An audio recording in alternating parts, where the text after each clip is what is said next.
Hello everyone! One of the biggest problems we face as improvisers is that we need to keep coming up with new fresh ideas to make our playing interesting.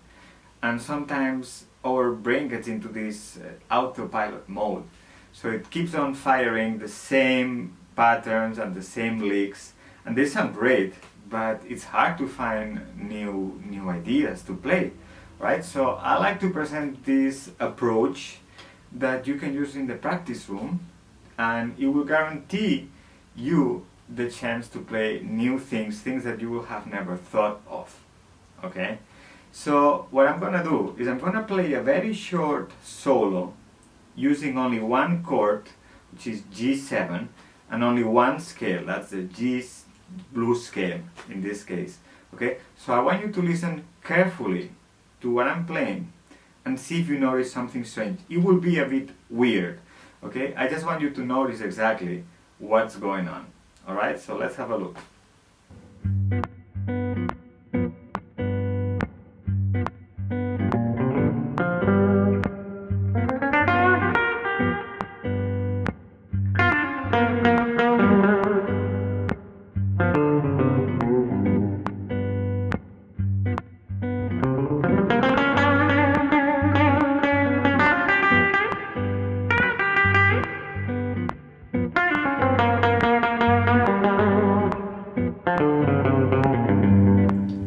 Right, so what happened here? Well, I'm sure most of you noticed.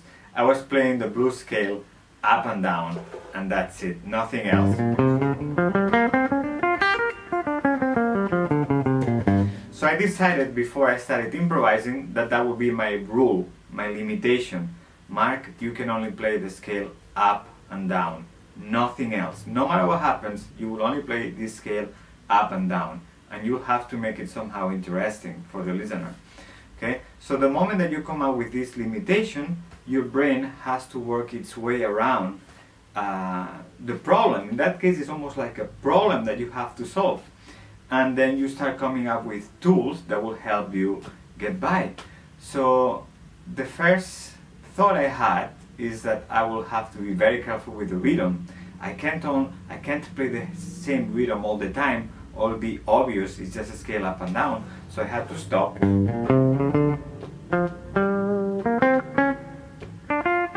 I had to do little stops and little things in order to disguise the straight scale I was playing.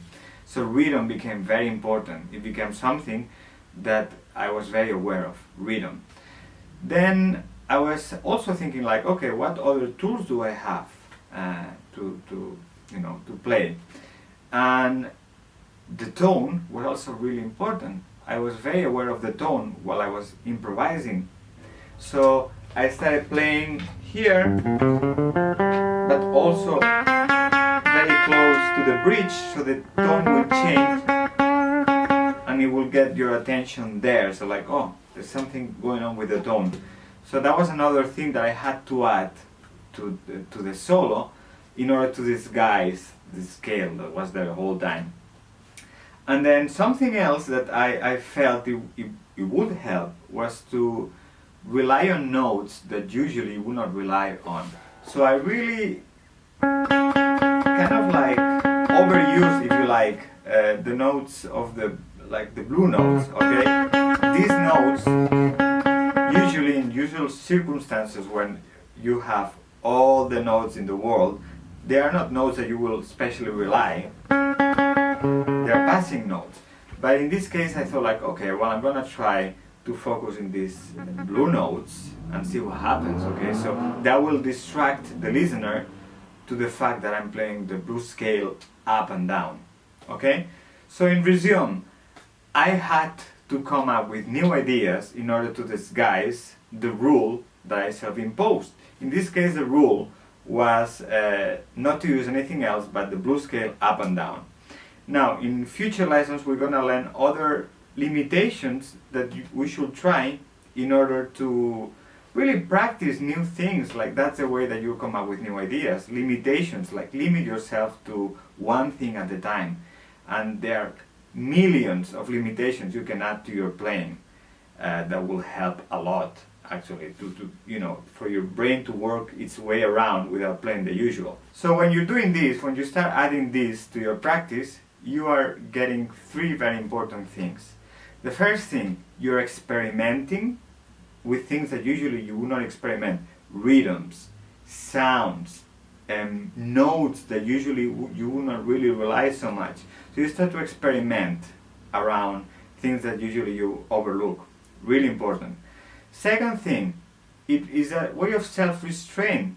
Like, it's very common when you start improvising, like, you have all these options and you just go for it and start playing faster and like playing all over the place, and then you run out of ideas pretty quickly because you're playing so much all the time that you run out of ideas very quickly. So creating these limitations will help you to make the most of every single piece of the fretboard you have. Okay, that's really important as well. And the third thing is that will give you freedom. That will give you lots of freedom when you're improvising, because if you practice this for a while and then you go like, okay, no more rules, now I'm free, there will be all these amazing things that you can play that you will have never thought in the past. It's like, I'm sure, sadly, most of you can relate to the situation where you have to stay in a room or in a house for a certain time, okay? And then once you can go out, you enjoy everything so much, like everything turns so beautiful, things that you overlooked because of these limitations. Once you break free from these limitations, everything else turns to be so nice. And these things were there all the time, but you don't notice that they were there. Okay, so give you a nice sense of freedom. So I hope this lesson was useful. We're gonna come up with new limitations in the future, so we can experiment. There's so much to experiment with this idea. So I hope you liked it. Liked if you like, and subscribe if you liked it, and leave a comment to see if there's something else that you like us to explore with these lessons. Okay, but always have fun. That's the most important part. Alright, so see you soon and happy playing.